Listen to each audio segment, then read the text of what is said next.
if you are the hopeful homeowner and feel like you're shut out of the market, the first step is education. With a self-funding house, let's provide a journey that the home buyer doesn't have to go it alone. This is a different product with a different way of doing it. It's also a great way to tackle our housing crisis.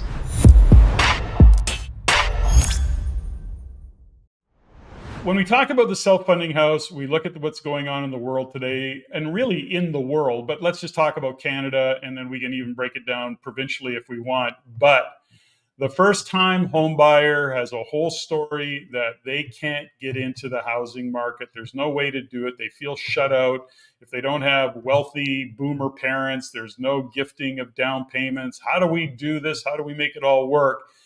You and Derek Lobo wrote a book and then went on to write a couple more, The Self-Funding House, which is all to say, if you're a first-time home buyer and are trying to get into the housing market for the first time, there is a way. It's called The Self-Funding House. Rod, give us an overview of what the Self-Funding House is all about. Absolutely. And, it was targeted for exactly the person you described, that first time home buyer. And then a large part of them, Patrick, they've excused themselves from the market. They've relegated themselves to thinking that I'm not even thinking about buying a house because it's not like mom and dad when they bought their house at 2 or 3 times their income. It's 10 to 15 times today. So I know my salary isn't going to be increasing to make up that difference. And I doubt housing prices are going to come down to likewise make up that difference. So Derek and I wrote that book, and we wanted to challenge and tackle the mindset of home buyers today, particularly in today's market, and specifically to think differently about home ownership by thinking of their home as a business by becoming a landlord. And although not a new concept, I don't believe the mindset in the younger generations, and I know our staff and our children firsthand, don't have that thinking. They just excuse themselves and thinking they're not going to do it.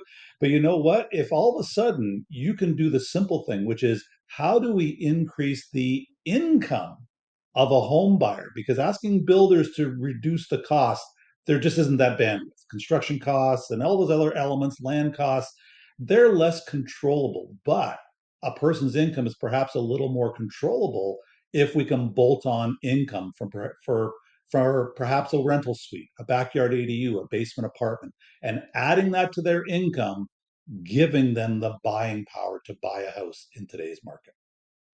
Well, I love what you said around looking at your home and treating it like a business. That's a shift right away of mindset. Now, for a little additional context, I mean, you and I have literally educated, coached, worked with thousands of real estate investors. And what we know is that when that shift can occur, if we can support the hopeful home buyers in having a shift at looking at the property that they buy, to your point, as a business, as an investment, and start to shift that mindset, then we can see the opportunity. The reality of it is this, Rod, as you and I both know, it is very doable, but for most, it's an education factor. We're in the industry. We've watched thousands of real estate investors buy real estate, do a great job, follow a system. But if you're not in that game, if you're just that person that's working and hoping to buy a home one day, you don't necessarily understand what is possible because you're literally not in the industry. So from our perspective, this is totally doable if you are the hopeful home owner and feel like you're shut out of the market. The first step is education and that shift of mindset saying it is possible.